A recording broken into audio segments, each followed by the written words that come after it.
Justice जनाब नजमी वज़ीरी साहब से दरख्वास्त है कि वो डाइस पर तशरीफ़ लाएँ।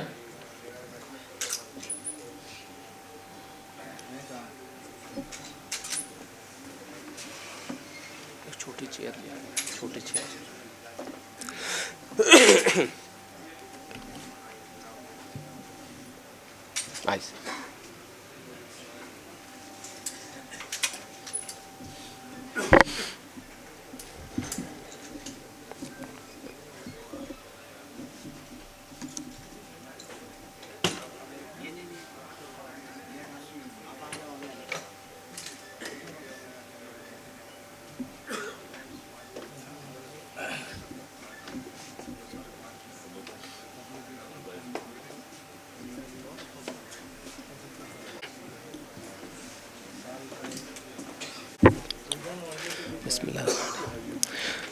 आदाब।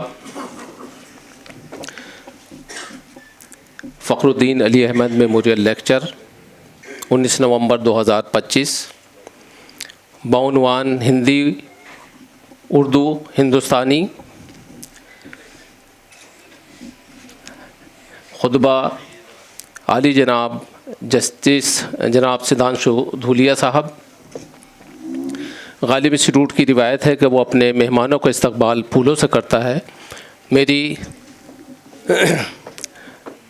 डॉक्टर महज़ा रज़ा साहब से दरख्वास्त है कि वो प्रोफेसर सदीक़ुर रहमान क़िदवाई साहब की खिदमत में फूल पेश फरमाएँ।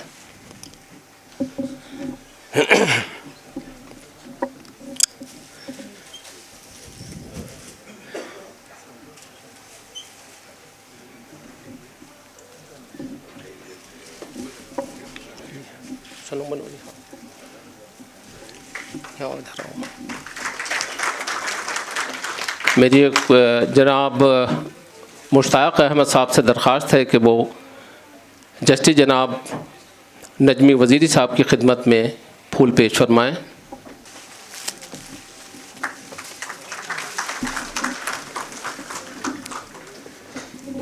मेरी जनाब अब्दुल तौफीक साहब से दरख्वास्त है कि वो गालिब इंस्टीट्यूट के चेयरमैन जस्टिस जनाब बदरुद्दीन अहमद साहब की खिदमत में गुलदस्ता पेश करें।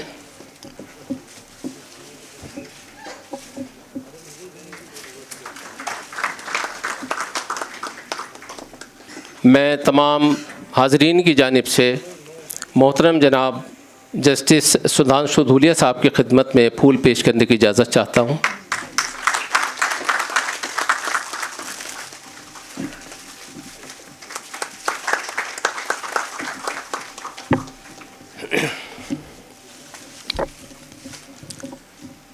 काबिल सद एहतराम जस्टिस जनाब सुधांशु धूलिया साहब, साबिक़ जज सुप्रीम कोर्ट ऑफ इंडिया, मोहतरम अल मुकाम जस्टिस जनाब बदरुद्दीन अहमद साहब, चेयरमैन गालिब इंस्टीट्यूट, उस्तादुल असातिज़ा प्रोफेसर सदीक़ुर रहमान क़िदवाई साहब, सेक्रेटरी गालिब इंस्टीट्यूट, जनाब ख्वाजा मोहम्मद शाहिद साहब, जस्टिस जनाब नजमी वज़ीरी साहब, ज़ुन्नूर अली अहमद साहब, प्रोफेसर शरीफ हुसैन कासमी साहब, अकील साहब, सलीम क़िदवाई साहब, नदीम साहब, प्रोफेसर इर्तिज़ा करीम साहब और मुनीस क़िदवाई साहब और तमाम मुअज़्ज़ज़ हाज़रीन। जैसा कि आपके इल्म में है, Fakhruddin Ali Ahmed memorial lecture Ghalib institute का बावक़ार लेक्चर होता है। अहले इल्म हज़रात को इसका इंतज़ार रहता है और अक्सर लोग इसके बारे में दरियाफ़्त भी करते हैं। इसका सबब यह है कि हम साल भर उर्दू अदब सक़ाफ़त के सिलसिले में मुज़ाकरों का अहतमाम करते हैं, लेकिन ऐसा मौका होता है कि जिसमें कुछ मुख्तलिफ़ मौज़ूआत ज़ेर बहस आते हैं। शायद इसी वजह से ये फ़खरुद्दीन अली अहमद साहब की शख्सियत ही ऐसी हट पहलू थी। गालिब नामे के एक शुमारे में आपके वो ख़ुतूत शाया हो गए हैं जो उन्होंने अपने दोस्त और उर्दू के बहुत बड़े मुहक़्क़िक़ काज़ी अब्दुल वदूद साहब की खिदमत में लिखे थे। उनको देखने से आपको इल्म दोस्ती का खाका सामने आएगा। जनाब फ़खरुद्दीन अली अहमद मरहूम हिंदुस्तान के नहायत महबूब सियासी रहनुमा और 5वें सदर जमहूरिया हिंद थे। आप 24 अगस्त 1974 से लेकर के 11 फरवरी 1977 तक सदर जमहूरिया हिंद रहे। आपकी विलादत 13 मई 1905 को दिल्ली में हुई। आपके वालिद का नाम कर्नल जुल्नूर अली अहमद था। आपने गौड़ा ज़िले के सरकारी स्कूल और दिल्ली के सरकारी हाई स्कूल में तालीम हासिल की। आला तालीम के लिए आप 1923 में इंग्लैंड गए, जहां सेंट कैथरीन कॉलेज कैम्ब्रिज में तालीम हासिल की। जनाब फ़खरुद्दीन अली अहमद ने वकालत को अपना पेशा बनाया। पंडित जवाहरलाल नेहरू और मौलाना अबुल कलाम आज़ाद से उनके करीबी मरासिम थे और यही वजह थी कि 1934 में आप जंग आज़ादी में दिलेर सिपाही की सूरत में कूद पड़े। कलकत्ता के बजाय गुवाहाटी में प्रैक्टिस शुरू कर दी और चंद वर्षों ही में आसाम के हर दिल अजीज़ लीडर बन गए। उनकी जहानत और खुलूस का नतीजा था कि उन्हें जो जिम्मेदारी सौंपी जाती या वह खुद लेते, उसका मुक़द्दर बदल के रख देते थे। उन्होंने इंडियन नेशनल कांग्रेस में शमूलियत इख्तियार की और तहरीक आज़ादी हिंद में बढ़ चढ़ कर हिस्सा लिया। 1942 में भारत छोड़ो तहरीक के दौरान गिरफ़्तार हुए और उन्हें 3 साल से ज़्यादा कैद की सज़ा हुई। उन्होंने 1936 में आसाम प्रदेश कांग्रेस कमेटी में शमूलियत इख्तियार की और 1947 था 1974 AICC के रुकन रहे। 1939 में उनको आसाम में बरदूली वजारत में वज़ीर माल का ओहदा तफवीज़ हुआ। उस वक्त वो सबसे कम उम्र वज़ीर थे। 1940 में जब कांग्रेस ने अंग्रेज़ गवर्नमेंट के ख़िलाफ़ मुहिम चलाई तो दूसरे लीडरों की तरह आपको भी नज़रबंद कर दिया गया। वो 1 साल तक हिरासत में रहे और जब रिहाई मिली तो उसके चंद माह बाद ही उनको 1942 में फिर जेल भेज दिया गया। 3 साल जेल में रहने के बाद 1945 में रिहा हुए। उन्होंने जेल में भी वक्त ज़ाया नहीं किया और इस मौके का फ़ायदा उठाते हुए ख़ुद को मुताले के लिए वक्फ़ कर दिया। 1966 में मोहतरमा इंदिरा गांधी ने उनको अपनी कैबिनेट में लिया तो यहाँ वो यके बाद दीगरे कई वजारतों में रहे। उनका अदबी ज़ौक़ भी बुलंद था और वो उसके लिए ठोस और अमली इक़दाम करने के हक़ में थे। चुनांचे 1969 में हिंदुस्तान और पूरी दुनिया में गालिब सदी तक़रीबात जिस आला पैमाने पर मुनक़्क़िद की गई वो उन्हीं की कोशिशों का नतीजा था। आज आप जिस शानदार ऐवान गालिब में तशरीफ़ फरमा है, ये उन्हीं की काविशों का समरा है। उन्होंने ही इस इदारे का मंसूबा बनाया और ये इदारा किस तरह काम करेगा उसका खाका भी उन्होंने ही मुरतब किया था। इस इदारे की लाइब्रेरी के सिलसिले में वो खुसूसन बहुत हसास थे और राष्ट्रपति भवन में भी इस इदारे से मुतालिक कोई शख्स मिलने जाता तो लाइब्रेरी के सिलसिले में ज़रूर पूछते कि कितनी किताबें ख़रीदी गई हैं, गालिब कलेक्शन में कितना इजाफ़ा हुआ है। फ़खरुद्दीन अली अहमद ने जो भी फ़ैसले लिए उनके नताइज बड़े दूररस थे।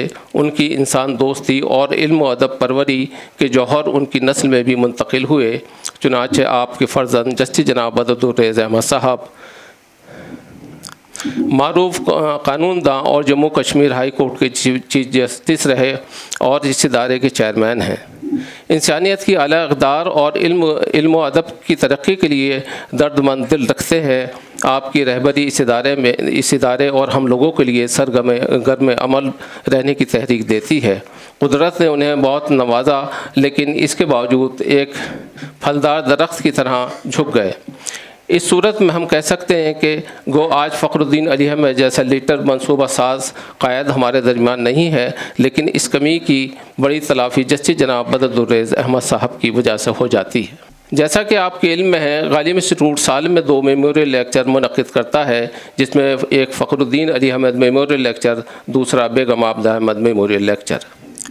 इन दोनों लेक्चर्स के लिए अहम मौजू पर किसी ऐसे अहम शख्सियत को दावत दी जाती है। हमारी खुशकिस्मती है कि आज के इस लेक्चर के लिए जस्टिस जनाब सुधांशु धूलिया साहब यहाँ तशरीफ़ रखते हैं। जनाब सुधांशु धूलिया साहब एक ऐसे खानवादे से ताल्लुक़ रखते हैं कि जिसका तारुफ़ कराना शुरू करूँ तो रात तमाम हो जाए। आपके वालिद जस्टिस जनाब केसी धूलिया इलाहाबाद हाई कोर्ट में जज के फ़राइज़ अंजाम दे रहे थे। आपके दादा जनाब गुरुदत्त धूलिया साहब मुजाहिद आज़ादी और गढ़वाल से निकलने वाले अखबार कर्मभूमि समाचार पत्र के एडिटर थे। आपके भाई जनाब तुगमांशु धूलिया जो बॉलीवुड के मारूफ डायरेक्टर हैं, उनसे यहाँ मौजूद हर शख्स बखूबी वाकिफ़ है। सुधांशु धूलिया साहब सिर्फ़ कानून नहीं, तारीख़, सक़ाफ़त, अदब पर अच्छी नज़र रखते हैं और ख़ुसूसी तौर पर उर्दू ज़बान और अदब पर भी आपकी पहुँच है। प्रोफेसर सदीक़ुर-रहमान किदवाई साहब हम सब वाकिफ़ हैं, उनकी बरजस्ता गुफ्तगू और गुदाश शख्सियत के हम सब गवाह हैं। आपने एक उम्र दर्स व तदरीस में गुजारी है और जब से इस इदारे के सेक्रेटरी मुंतखब हुए हैं, यहाँ की इल्मी सरगर्मियों का दायरा न सिर्फ बढ़ा बल्कि उसमें एक किस्म का तनव्वुर भी पैदा हुआ है। हम ख़ुद को खुश नसीब मानते हैं कि हमें ऐसा मुरब्बी व रहनुमा मिला है। आप इस वक्त उर्दू के सबसे सीनियर अदीब हैं और आपकी तहरीरें इल्मी हलक़ों में जो वक़ार व मर्तबा रखती हैं, इस सिलसिले में कुछ अर्ज़ करना सूरज को चिराग दिखाने के मुतरादिफ होगा। मैं बड़े ही अदब एहतराम के साथ प्रोफेसर सदीक़ुर-रहमान किदवाई साहब से दरख्वास्त करता हूँ कि आप मेहमानों और तमाम हाज़रीन का इस्तक़बाल फरमाएँ। प्रोफेसर सदीक़ुर-रहमान किदवाई साहब।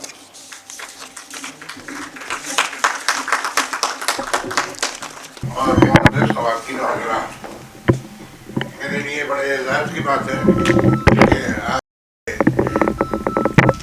कि ये मुझसे फरमाइश की गई है कि मैं जस्टिस धूलिया का और आप सब लोगों का इस्तक़बाल करूं। ये फ़खरुद्दीन अली अहमद मेमोरियल लेक्चर हर साल होता है। बहुत से लेक्चर इसके हो चुके हैं, वो शाये हो चुके हैं और लोगों तक पहुँचे हैं, जिनको कबूल आम भी मिला है। फ़खरुद्दीन अली अहमद साहब इस इदारे के बानी से हमारे राष्ट्रपति भी थे और उन्होंने जितनी दिलचस्पी से इस इदारे को की सरपरस्ती की और इसे फ़रोग़ देने में उन्होंने हिस्सा लिया, वो आप सबको मालूम है। चुनांचे उनकी याद में ये मेमोरियल हर साल हम करते हैं और जितने भी लेक्चर अब तक हुए हैं फ़खरुद्दीन अली अहमद मेमोरियल लेक्चर, वो सब शाये हो चुके हैं। ये हमारे लिए बड़े फ़ख्र की बात है कि जस्टिस धूलिया ने हमारी दरख्वास्त कबूल की और उनका लेक्चर एक ऐसे मौजू पर है जो यकीनन आजकल बहुत ज़्यादा लोगों की दिलचस्पी का सबब है। ज़बान के एतबार से उर्दू, हिंदी और हिंदुस्तानी, तो लिहाजा हम समझते हैं कि उनका लेक्चर हम सब के लिए बहुत ही मुफीद होगा, हम सब उससे इस्तेफ़ादा करेंगे। मैं उनका इस्तक़बाल भी करता हूँ और उनका शुक्रिया भी अदा करता हूँ और उनसे गुजारिश करता हूँ कि वो अपने अल्फाज से हमें इस्तेफ़ादा करने का मौका। आज के मेहमान मुक़र्रर और सुप्रीम कोर्ट के साबिक़ जज जनाब सुधांशु धूलिया साहब से दरख्वास्त गुजार हूँ कि आज का खुतबा पेश फरमाएँ।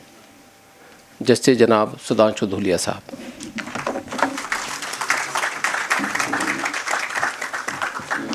जस्टिस बदर दुरेज अहमद साहब, जस्टिस वज़ीरी साहब, professor SR Kidwai, doctor Idris Ahmed, mister Khwaja Shahid और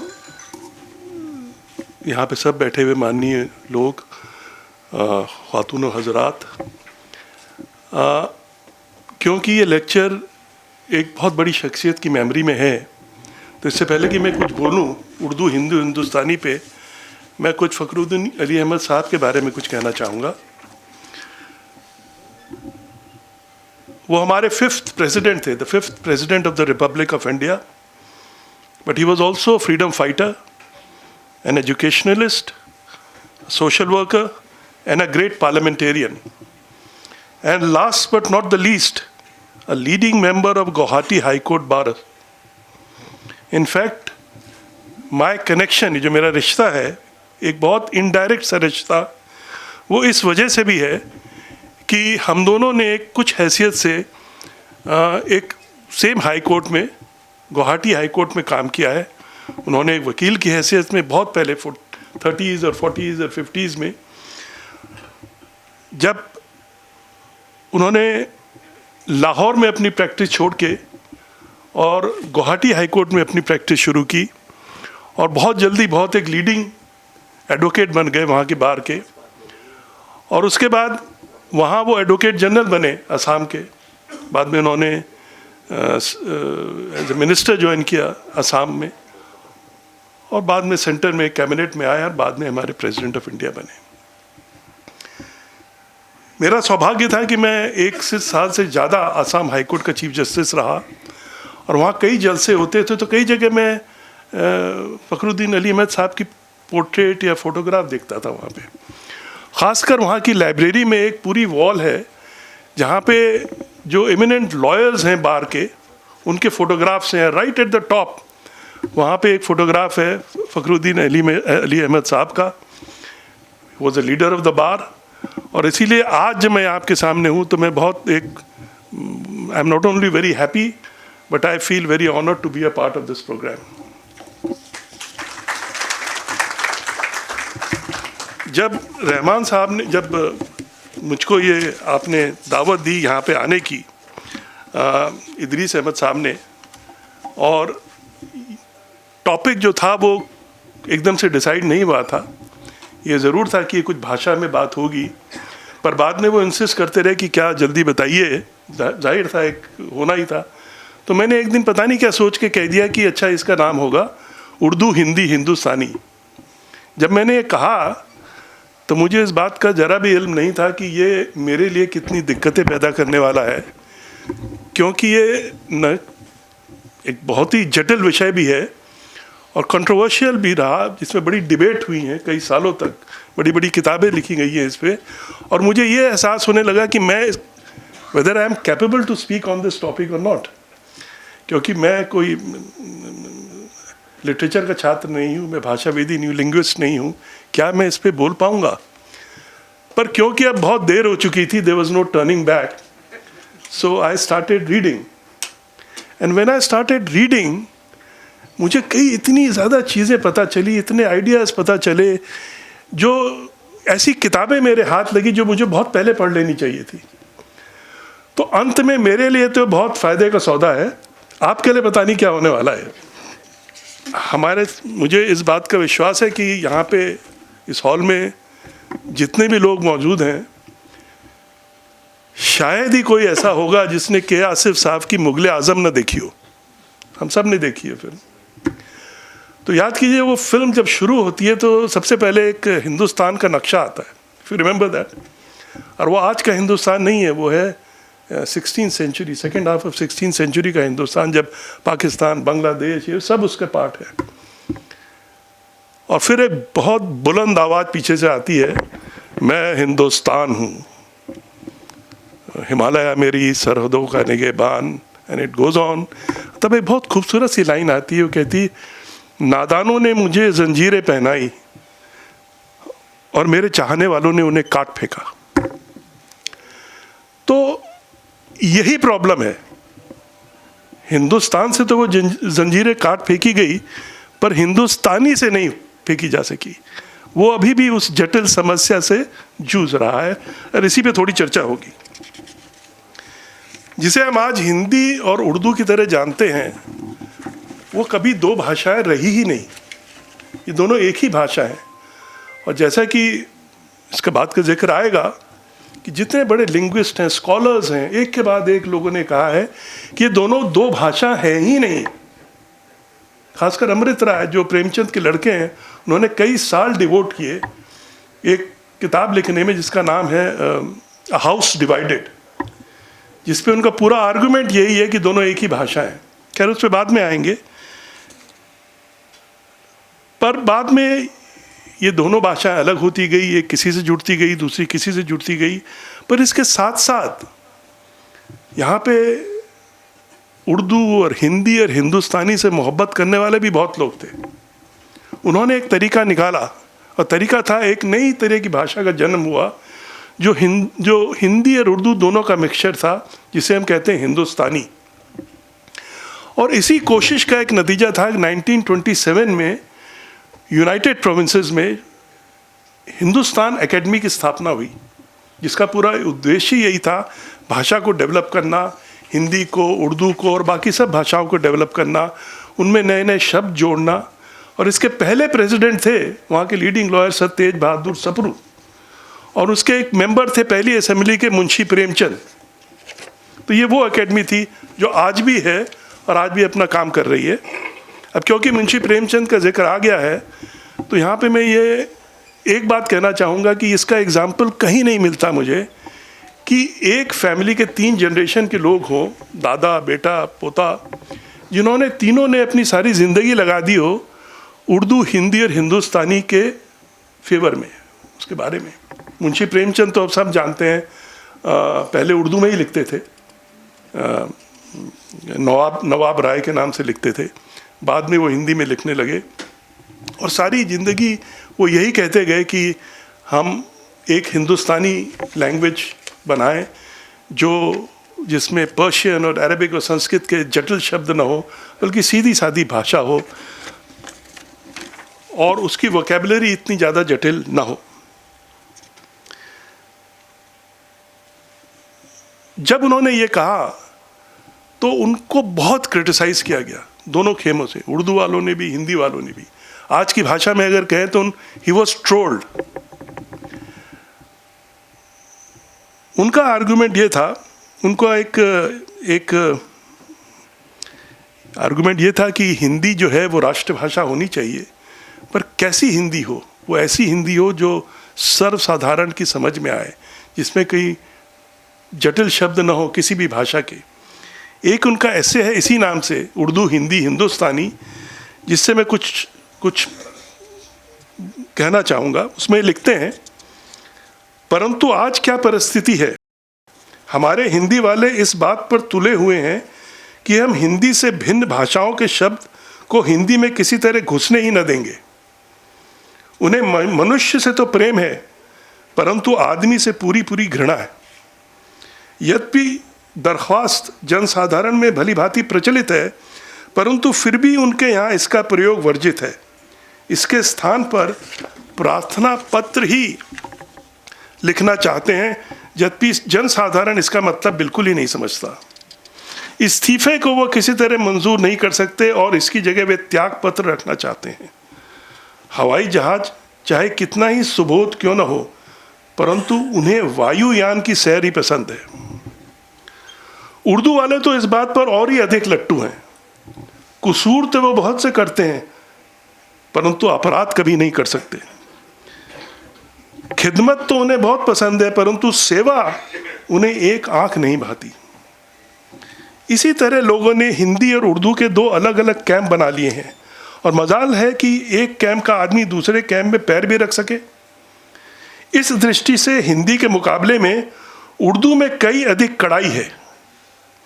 हिंदुस्तानी इस चार दीवारी को तोड़कर दोनों में मेल जोल पैदा कर देना चाहती है, जिसमें दोनों एक दूसरे के घर बिना किसी प्रकार के संकोच से आ जा सके, और वह भी सिर्फ मेहमान की हैसियत से नहीं, बल्कि घर के आदमी की तरह। गार्सन डी टासी के शब्दों में उर्दू और हिंदी के बीच में कोई ऐसी विभाजन रेखा नहीं खींची जा सकती जहां एक को विशेष रूप से हिंदी और दूसरी को उर्दू कहा जा सके। अंग्रेजी भाषा में भी अनेक रंग हैं, कहीं लैटिन और यूनानी शब्दों में अधिकता होती है, कहीं एंग्लो सैक्सन शब्दों की, परंतु हैं दोनों ही अंग्रेजी। इसी प्रकार हिंदी या उर्दू शब्दों के विभेद के कारण दो भिन्न भिन्न भाषाएं नहीं हो सकती।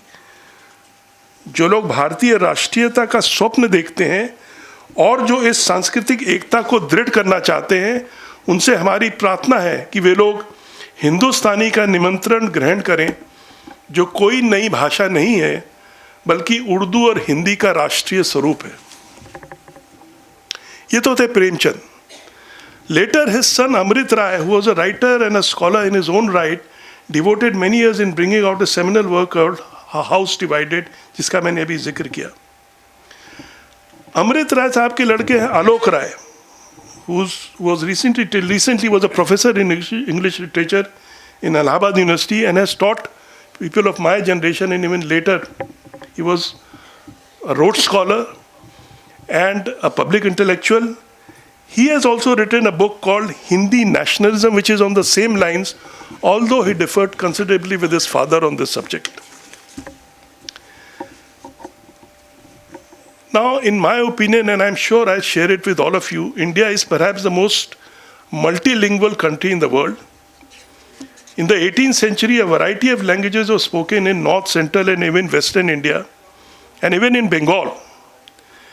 In North India, it's called Khadi Boli, Hindi or Hindustani. So when in 1800, when the College of Fort Williams was established in Calcutta, it was done with a purpose. The East India Company by this time had become both big and ambitious. It was not just a trading company, but it was collecting revenue in large parts of India and administrating these areas. It therefore needed manpower, and the young Englishmen who arrived in India primarily to seek fortune and also to perform administrative duties, therefore felt it necessary that these young officers should be made familiar with Indian languages apart from history and laws of India. The question was, what language? Now, Hindustani or Hindi, though had a great tradition, but it has largely an oral tradition, or it was in verse. There was very little in prose in Urdu and Hindustani at that time. Therefore, the company hired many scholars, both Hindus and Muslims, who were well versed in Persian and Sanskrit, to write various texts for the company. Now, it is here at this point that gradually Sanskrit and Persian started getting in Hindi or Hindivi, and later this script also get diverged. The proponents of Persian and Arabic writing wrote in Nastaliq, and those inspired by Sanskrit were writing in Nagari or Devanagari. Thankfully, there was still no distinction on the point of religion at this stage, as there were Persian writers among Kayas, Kashmiri Brahmins and Khatris who were all Hindus. But this trend later did acquire religious overtones as well.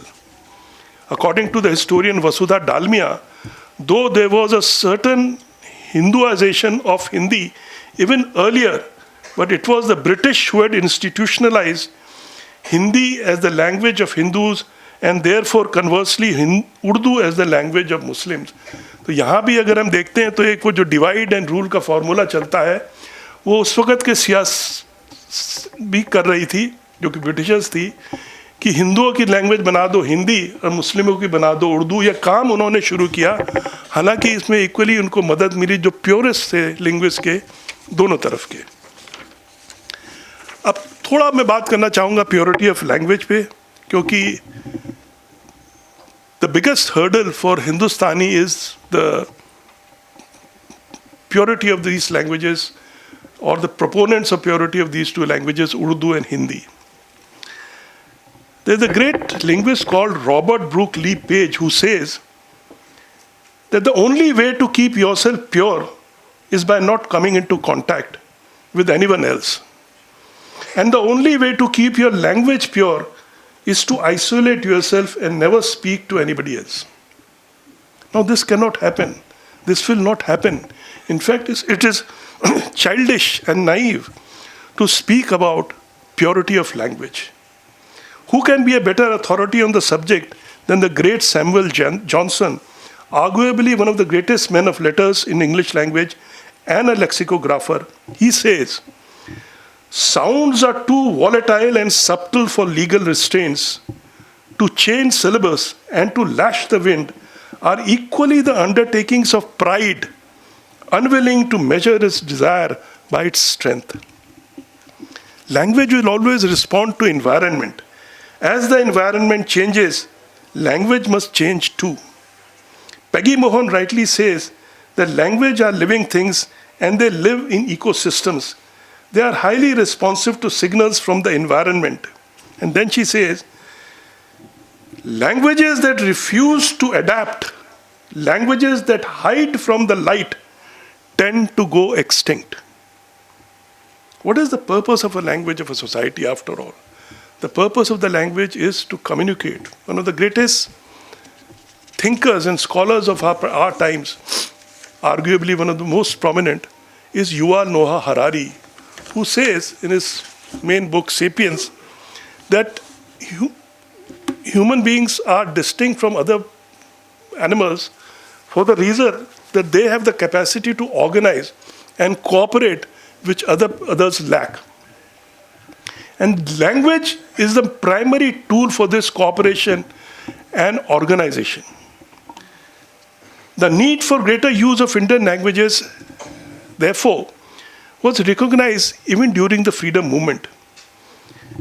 And it was accepted by a large majority of Indians that the language, which is the product of amalgamation of various Indian languages such as Hindi, Urdu and Punjabi and others, is Hindustani. So as we grow it and as we see the background of the freedom movement also, we find that Hindustani was always recognized as the language which this country will have. But things do not happen as we wish. In the session, which is called the Kakinada session in 1923 of the Congress, it was recognized that lack of cooperation between different communities due to mutual suspicion about each other's aim and intention is one of the obstacles to attain of Swaraj. To overcome these difficulties, different communities through their representatives signed a Indian National Pact resolving that Swaraj is the aim of all the communities, and this pact recognized that Hindustani is the national language of India. The relevant portion of that pact says, Hindustani shall be the national language of India, and it shall be permissible to write it either in either script, Urdu or Devanagari. The Congress Constitution of 1934 also contained a provision which said that all proceedings of the Congress shall be in Hindustani, and much like in the present Indian Constitution, the Congress Constitution also carved out a proviso which provided for the use of English or any provincial language in case the speaker is unable to speak in Hindustani. Jawaharlal Nehru at that time had written, which is very relevant, he says, the dominant language in India is Hindustani, which is both Hindi and Urdu, which is already spoken by a huge block of 120 million people and is partly understood by scores of millions of others. This language is bound to become all India medium of communication, not displacing the great provincial languages, but as a compulsory second language. With mass education of the state, this will not be difficult. Already due to talkies and the radios, the range of Hindustani is spreading fast. The writer of this article has had occasion to address great mass audiences all over India, and almost always, except in the south, he has used Hindustani and has been understood.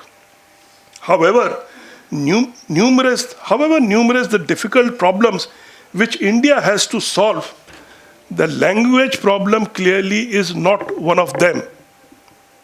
It already is well on the way of solution. But how wrong Jawaharlal Nehru was, we have all seen.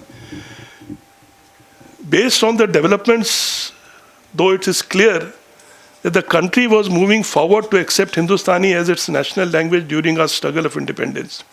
Even the Constituent Assembly's rules of procedure laid down that the business of the assembly would be transacted in Hindustani or English.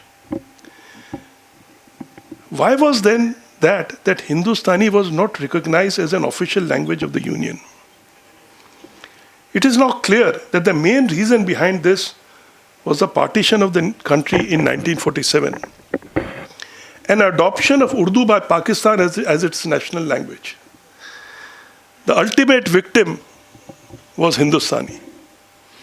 Granville Austin, in his first book, explains in detail the discussions on the language issue in India before the Constituent Assembly in particular, and in the country in general.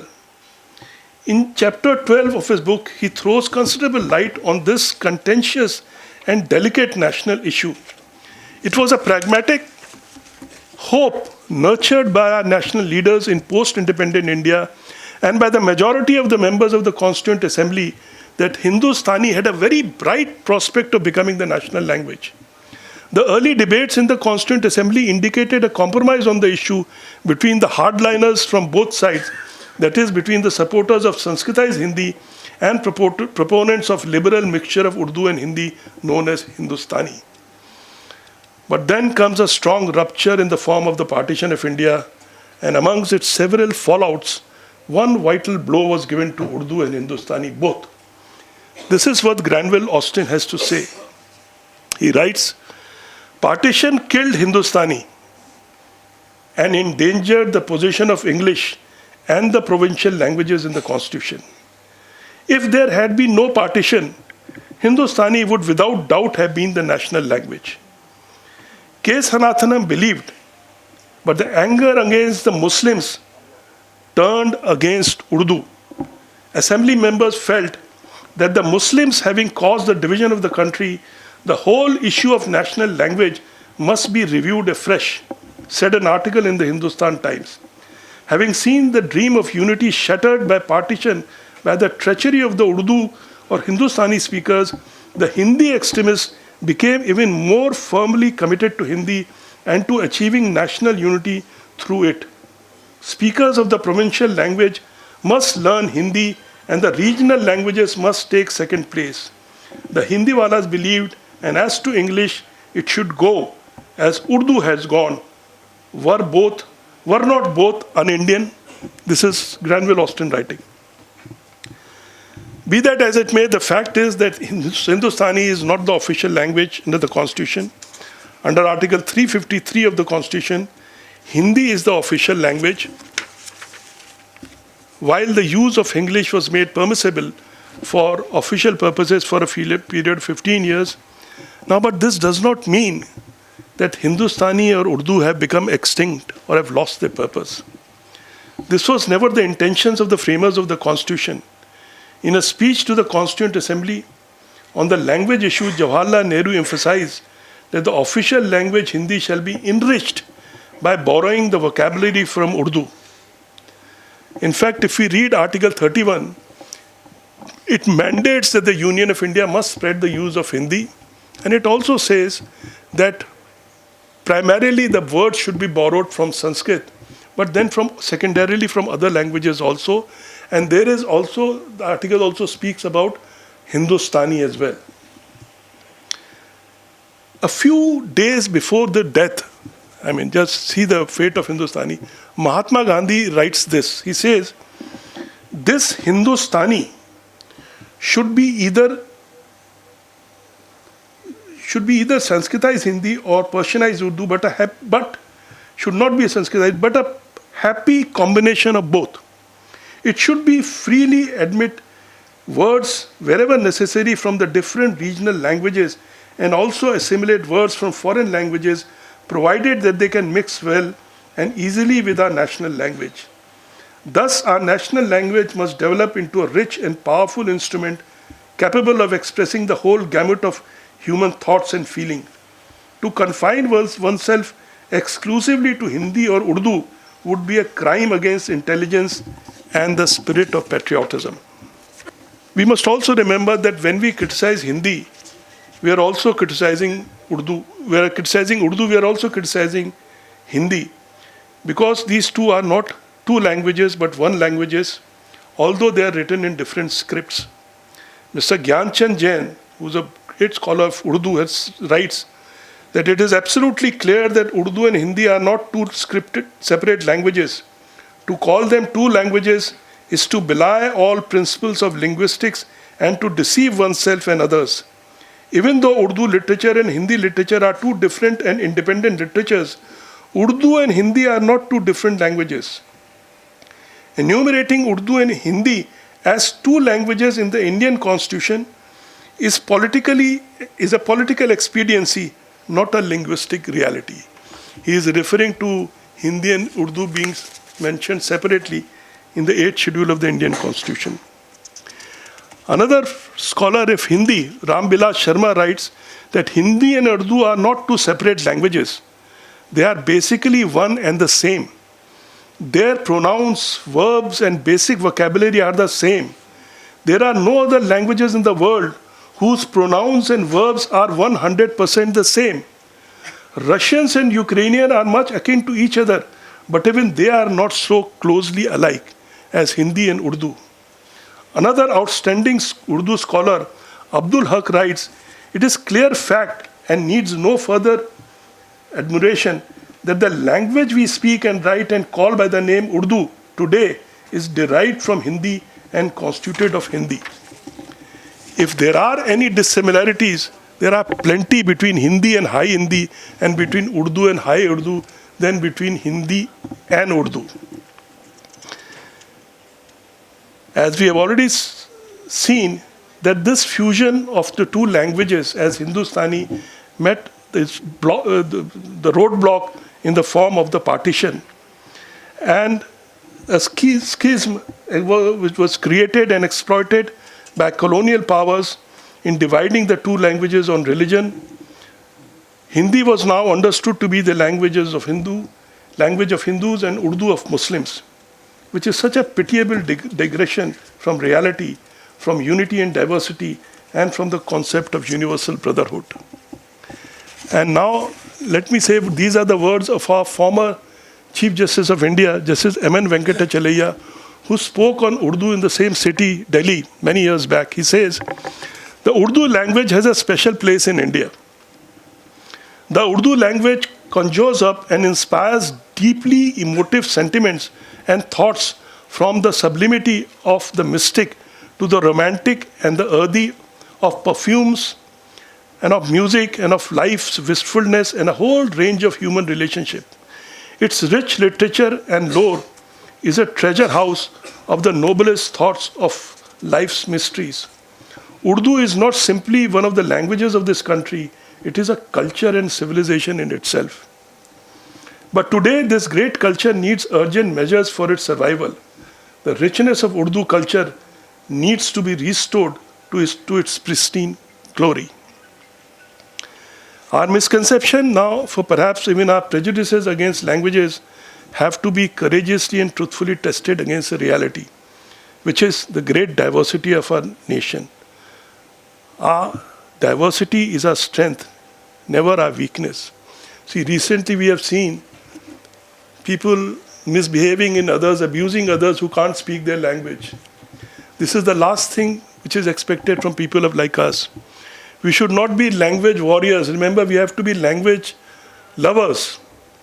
And if we, in this country, we cannot survive but by being language lovers. And I would end this topic by reciting a few lines from a great poet called Shamsher Bahadur Singh.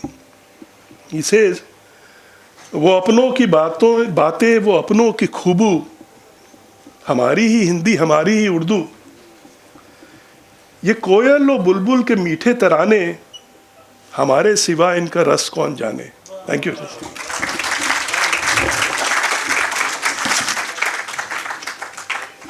बहुत शुक्रिया sir. Sir, Ghalib institute का पहला इनाम ज्ञानचंद जैन साहब की खिदमत पे 1973 में पेश किया गया था. और हजरात, गालिब इंस्टीट्यूट की बैनुल-अक़वामी तक़रीबात जो हैं इस मरतबा बैनुल-अक़वामी सेमिनार मुंशी प्रेमचंद पे है. इस मरतबा उनकी 145वीं बरसी के मौके पर गालिब इंस्टीट्यूट की सेमिनार सब कमेटी ने फ़ैसला किया था कि इस मरतबा मुंशी प्रेमचंद पे सैरोज़ा सेमिनार मुनक़्क़िद किया जाए. तो ये बैनुल-अक़वामी सेमिनार 26, 27 और 28 दिसंबर 2025 को मुनक़्क़िद किया जाएगा. 26 तारीख़ को सेमिनार का इफ्तिताह होगा. फिर उसके बाद किताबों की रस्म इजरा अमल में आएगी. फिर शाम गज़ल प्रोग्राम मुनक़्क़िद किया जाएगा. 27 तारीख़ को सुबह 10 बजे से 5 बजे तक मक़ालात पेश किए जाएंगे. शाम को आलमी मुशायरे का इनक़ाद अमल में आएगा. 28 तारीख़ को सुबह 10 बजे से 5 बजे तक मक़ालात पेश किए जाएंगे. और शाम 6 बजे बहुत मशहूर उर्दू ड्रामा गालिब की वापसी स्टेज किया जाएगा. मेरी तमाम हजरात से, क्योंकि ये इस वक्त जो यहाँ सर ये हजरात यहाँ तशरीफ़ फरमा है, ये उर्दू अदब की बहुत बड़ी शख्सियात यहाँ पर मौजूद हैं. बल्कि मैं कहूँ कि हमारे फ़ारसी के लेजेंड प्रोफेसर शरीफ हुसैन कासमी साहब यहाँ तशरीफ़ फरमा हैं. तो उसके अलावा किस किस का नाम लूँ मैं, सब उर्दू अदब की कहकशां यहाँ पर मौजूद हैं. और बहुत कम मौका होता है कि ऐसी शख्सियात या ऐसे लोगों से मिलना, मुलाकात करना या उनको प्रोग्राम में शामिल होना बहुत मुश्किल होता है. मैं सबका बहुत दिल की गहराइयों से मशकूर व ममनून हूँ. अब मैं गालिब इंस्टीट्यूट के चेयरमैन जस्टिस जनाब बदरुद्दीन अहमद साहब से, जो इस जलसे के सदर हैं, उनसे दरख्वास्त गुजार हूँ कि वो तशरीफ़ लाएँ और सदारती कलिमात से नवाजें. जस्टिस जनाब बदरुद्दीन अहमद साहब. जस्टिस धूलिया साहब, जस्टिस नजमी वज़ीरी, क़िदवाई साहब, इदरीस और मुअज़्ज़ज़ हाज़रीन. जस्टिस धूलिया ने जो आज अपने तकरीर में कई बातें कही, उसमें मेरे ख़्याल में सबसे जो जिसे कहा जाता है कि थीम है कि उर्दू और हिंदी दोनों एक ही ज़बान है। एक गलत फहमी आजकल इस हिंदुस्तान में हो गई है लोगों को, कुछ लोगों को, कि उर्दू जो है एक फ़ॉरेन लैंग्वेज है और इस वजह से उर्दू को बाहर किया जाए। उर्दू अगर सही मायने में पूछा जाए तो उर्दू कहीं और बोली नहीं जाती सिवाय हिंदुस्तान के। और आप आसपास के मुल्कों को देख लीजिए, बांग्लादेश में बंगाली बोलते हैं, भूटान में भूटानीज़ बोलते हैं, नेपाल में नेपालीज़ बोलते हैं। पाकिस्तान ने ज़बरदस्ती उर्दू ले लिया जबकि उनके यहाँ पंजाबी और सिंधी थी। और श्रीलंका में श्रीलंकन बोलते हैं, उनकी अपनी लैंग्वेज अलग है। तो उर्दू और दुनिया में कहीं बोली नहीं जाती, ना उज़्बेकिस्तान में बोली जाती है, ना अफ़गानिस्तान में बोली जाती है, किसी और मुल्क में बोली नहीं जाती। उर्दू हिंदुस्तान की ज़बान है, यहीं पैदा हुई है और यहीं जी रही है। किस तरह से जी रही वो सब आपके सामने है। और हिंदी और उर्दू, बिल्कुल आपने सही कहा कि हिंदी और उर्दू दोनों एक ही ज़बान है। ज़बानों में जो लोग डिफ्रेंशिएट करते हैं वो सिंटैक्स और ग्रामर से करते हैं। उर्दू और हिंदी की जो सिंटैक्स और ग्रामर आइडेंटिकल है, बिल्कुल एक है। उसमें आप अल्फाज जो हैं इंपोर्ट कर लीजिए, चाहे अंग्रेज़ी के कर लीजिए, चाहे संस्कृत के कर लीजिए, चाहे उर्दू के कर लीजिए, चाहे पर्शियन के कर लीजिए, चाहे अरबिक के कर लीजिए, लैंग्वेज वही रहती है क्योंकि उनका सिंटैक्स और ग्रामर दोनों एक है। अगर आप ज़्यादा फ़ारसी की तरफ चले जाएंगे तो लोग कहते हैं उर्दू है, ज़्यादा संस्कृत की तरफ चले जाएंगे तो लोग कहते हैं हिंदी है, लेकिन ज़बान एक ही है। और जो वोकेबलरी है वो तो कभी भी आप इधर उधर मिला सकते हैं। जैसे कि अंग्रेज़ी में बहुत सारे इंडियन वर्ड्स हैं। अब जैसे बोलते हैं I am going for a deco, तो वो हिंदुस्तानी वर्ड है। और तरह तरह के अल्फाज हैं। इनफैक्ट मैं देख रहा था, मैं एक टर्किश सीरियल देख रहा था, तो उसमें इतने अल्फाज हैं जो कि हम लोग समझते हैं। और लोग कहते हैं कि तुर्की के ज़बान के कई अल्फाज उर्दू में हैं, हिंदी में हैं। और जैसे बिल्कुल हिंदी में जैसे बोलते हैं साधारण चीज़ों के नाम जो हैं, जैसे कुर्सी है, मेज़ है, ये आप हिंदी कहेंगे या उर्दू कहेंगे, हम डिफ्रेंशिएट नहीं कर पाते। तो धुलिया साहब ने जो कहा बिल्कुल सही कहा कि दोनों एक ही ज़बान है, हिंदुस्तानी ज़बान है और कहीं और बोली नहीं जाती। तो इनको जो अलग करने का जो एक लोगों ने मुहिम चलाया था, वो चला किसी वजह से चला, लेकिन उसको एक बहुत ज़्यादा इम्पेटस मिला जबकि आपने सही फरमाया कि जब हिंदुस्तान का पार्टीशन हुआ और जब हिंदुस्तान पार्टीशन होके इंडिया और पाकिस्तान बन गया और पाकिस्तान ने बदकिस्मती से उर्दू को अपना ऑफिशियल लैंग्वेज मान लिया, तो यहाँ जिसे कहते हैं in just to go against it, यहाँ पे उन्होंने कहा कि नहीं अब हिंदुस्तानी को छोड़ो, अब हम हिंदी लेते हैं, जबकि ज़बानें दोनों एक हैं। और उसके बाद उसको एक मज़हबी कलर भी दिया गया जिसमें हिंदी को हिंदुओं के लिए और उर्दू को मुसलमानों के लिए। और ये मेरे ख़्याल में बिल्कुल गलत है, क्योंकि बहुत ज़्यादा मेरे जानने वालों में भी, हिंदुओं में भी उर्दू की तरफ बहुत मोहब्बत है, बहुत चाहते हैं उर्दू को सीखना चाहते हैं। सिर्फ एक वजह है जिसकी वजह से वो लोग महरूम रहते हैं कि उनको स्कूलों में और कॉलेजों में वो स्क्रिप्ट नहीं सिखाई गई है। उर्दू की जो नस्तालिक स्क्रिप्ट है वो उनको मालूम नहीं है तो पढ़ नहीं सकते, लेकिन वो चाहते हैं कि वो उर्दू जानें, सीखें, लोगों से बात करें। और सबसे मज़ेदार बात तो ये है कि जब यंगस्टर्स रोमांस करते हैं तो वो गालिब की दीवान को ढूंढते हैं और उसको पढ़ते फिर अपनी जो उनको रोमांस को आगे बढ़ाने का एक तरीका है ये। और इसी वजह से और इदरीस मियाँ बताएंगे, सही मैं सही कह रहा हूँ। इसी वजह से गालिब का जो उर्दू दीवान का हिंदी तर्जुमा है वो बहुत ज़्यादा बिकता है, जितने छापो उतने ही बिकते हैं। अब इसकी वजह क्या है कि वो ज़बान को समझना चाहते हैं, ज़बान को इस्तेमाल करना चाहते हैं, और जितनी ज़बान उर्दू या हिंदुस्तानी या दोनों, हिंदी को कह लीजिए, जो नॉन पर्शियनाइज्ड या नॉन संस्कृताइज्ड है, वो दोनों बहुत नफीस हैं। उसमें तहज़ीब है, आपने सही फरमाया कि कल्चर जो है उसमें एम्बेडेड है, बिल्कुल हिंदुस्तानी कल्चर है, तमीज़, तहज़ीब। और अगर आप उसको स्प्लिट कर दें तो हिंदुस्तान के लिए अच्छा नहीं, हम लोगों के लिए अच्छा नहीं। और इसको अगर आप मज़हबी जामा पहना दें तो और भी बुरा होगा। मैं आपका बहुत बहुत शुक्रिया करता हूं कि आपने हम सबको इस मौजू पर एजुकेट करा। और एक चीज़ और मैं बता दूं कि जो लफ्ज़ उर्दू है वो एक्चुअली टर्किश वर्ड है, उर्दू से। उर्दू मीन्स कैंप की ज़बान। तो उन दिनों में क्या होता था कि कैंप में हर तरह के लोग आते थे, जो पूरे हिंदुस्तान से या अफ़गानिस्तान से या इवन उज़्बेकिस्तान के लोग होते थे। तो वो कॉमन लैंग्वेज एक ढूंढते थे। तो कॉमन लैंग्वेज जो हिंदुस्तानी जो बनी उसको हम उर्दू बोलते हैं। शुक्रिया बहुत बहुत। बहुत शुक्रिया सर।